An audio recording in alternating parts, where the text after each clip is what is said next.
the camera. Give it off, down. Hello everyone, I'm Alex Navarro and welcome back to the Besties.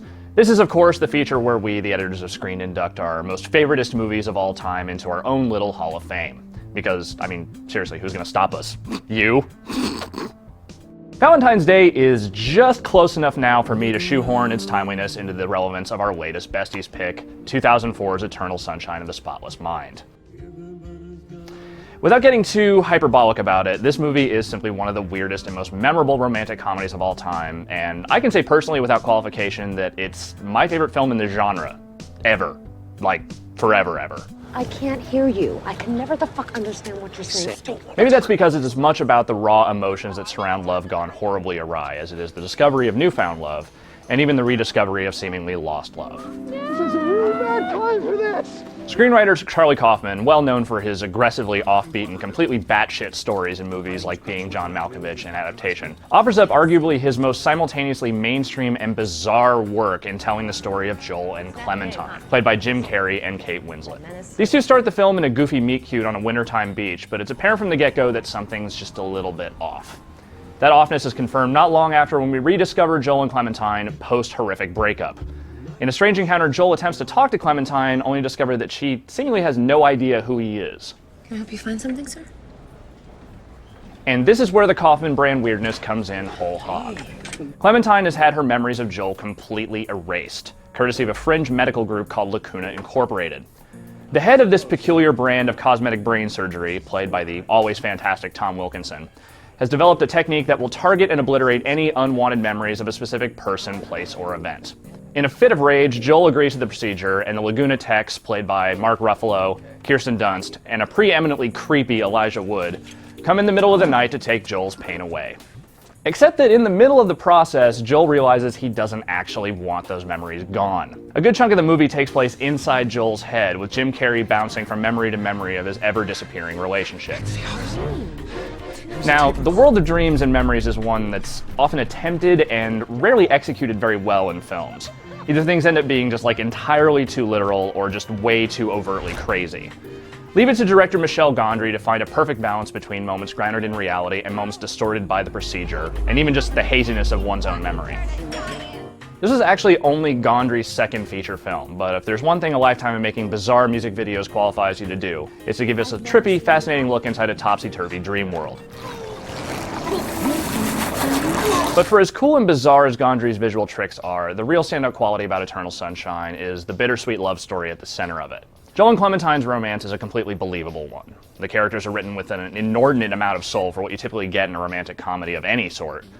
Joel is a deeply sensitive, socially awkward goof whose personality simultaneously makes him the perfect fit and also completely wrong for the insanely quirky and downright manic and impulsive Clementine. Look, man, I'm telling you right off the bat, I'm high maintenance, so I'm not gonna tiptoe around your marriage or whatever it is you got going there. I'll just come right out and say it. I mean, she's basically a manic pixie dream girl, except unlike most representations of this cliche in indie comedies, she spends an equal amount of time making Joel's life complete hell as she does loving him.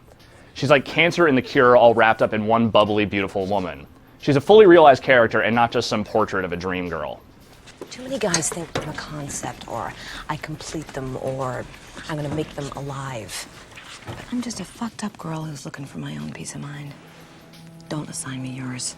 Eternal Sunshine actually represented the culmination of a sea change for Kate Winslet, who had mostly been trying to wash off the mainstream stank off herself from Titanic with a series of increasingly weird, increasingly naked indie flick performances up to this point. Here she feels like pure damaged id set loose upon an unsuspecting Joel and the audience. For a while, we really start to wonder how these two ever stood one another, let alone got together. But as Joel goes deeper and deeper into his mind, desperately clinging to the memories he wants to keep, we see their most intimate moments together, and Winslet and Carey's chemistry makes these moments nothing short of heart-wrenching. Carey had already gone into the dramatic world at this point several times, but in Eternal Sunshine, he got to combine his natural comedic chops with his then recent dramatic leanings, giving us a look at a man who is easy to like, but inarguably tough to love. Perfect ending to this piece of shit story! The supporting cast is equally good, even though most of their interactions come from an almost completely separate subplot involving Dunst and the Doctor. I'm not often a big fan of Kirsten Dunst, but she has some good fun here until a moment of particular devastation that actually throws the entire company for a loop, and she actually sells it really, really well. Similarly, I often have a hard time disassociating Elijah Wood from Frodo of the Shire, but here he's actually a nicely snivelly and unsettling creep bag who uses everything he learned about Joel and Clementine's relationship back when Clementine had the procedure to prey on her and make her fall in love with him. You're the most wonderful person I've ever met.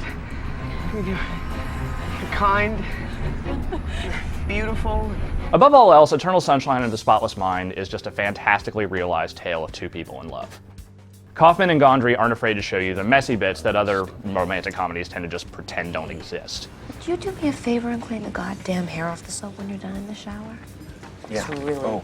Joel and Clementine are deeply flawed people in their own unique ways, and the fallout from their individual anxieties, traumas, and personalities trying to clash with one another is played with remarkable rawness.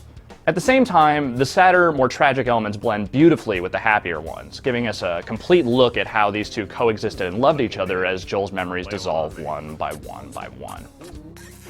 This is a beautiful, sad, bizarre, and amazing movie, and it's absolutely one of my personal besties. Wish me a happy Valentine's Day when you call. That'd be nice. If you've never seen Eternal Sunshine before, Fortune Smiles Upon Thee as a new Blu-ray release is actually set to hit this very week. And if you have, we'd love to hear your thoughts on this remarkable little movie, so by all means, post them in the comments below. And with that, I've been Alex Navarro. We'll see you next time.